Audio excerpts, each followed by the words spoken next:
I'm Julie Samaka with Southern Charm Wreaths, and welcome to my wreath shop. Today I want to show you how to make a beautiful spring silk flower wreath.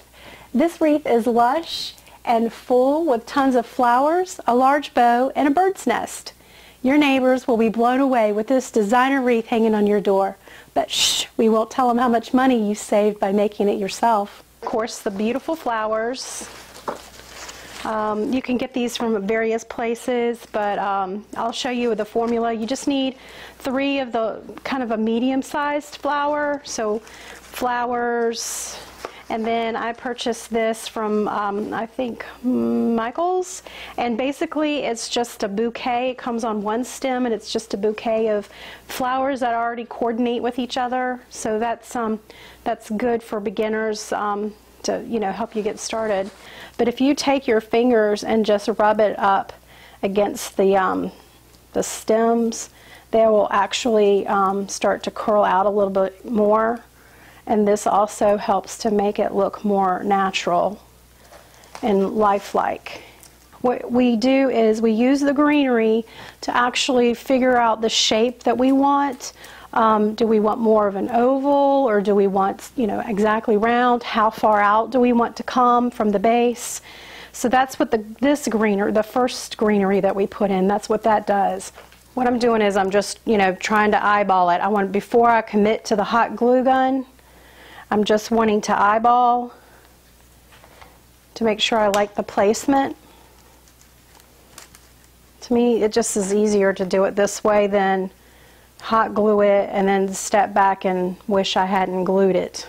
If you feel like it's going to be too thick, what you can do is actually go in and take some wire cutters and just cut some of the grapevine wreath out. Don't cut the main vein that holds them all together, but you can cut some of the strands that are going, around that way. If you start cutting them out, it'll start making the wreath not so tight. And now I'm going to take the ribbon and I'm going to go back that way, making my next figure 8, but it's going to be about 1 inch to 1.5 inches, probably 1 inch, longer than the first loop of the bow tie.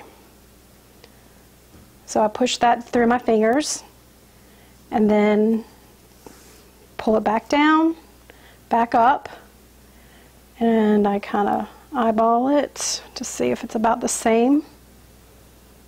And then I just kind of push the ribbon into my fingers.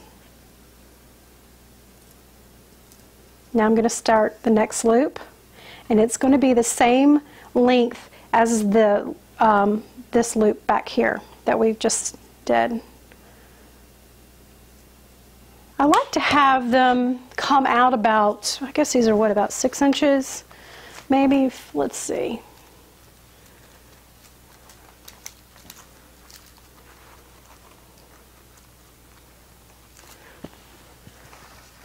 So it's about 5 inches. They could come out as far as you want. It doesn't have to be, but this wreath, I think I'm going to have them come out about 5 inches because I want this wreath to have a lot of dimension.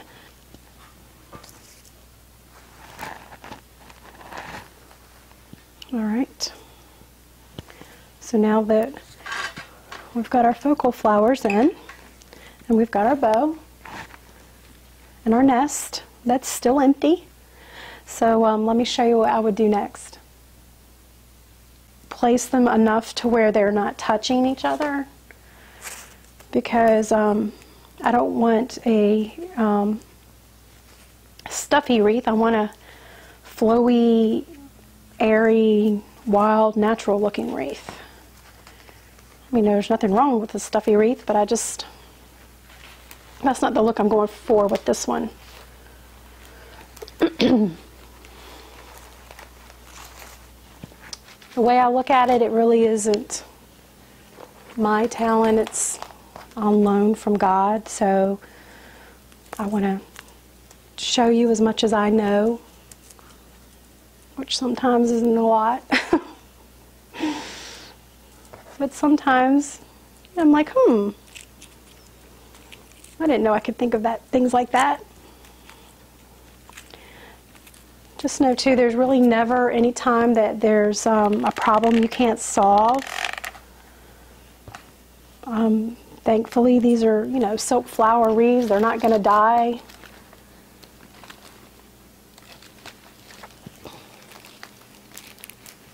You can always use wire, flowers, moss, whatever you need to kind of help cover up any problem areas.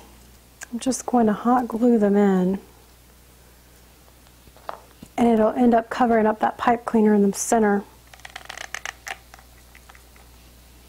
You can put as many as you want. I've seen, you know, some nests might be smaller, so you might only need to put 3.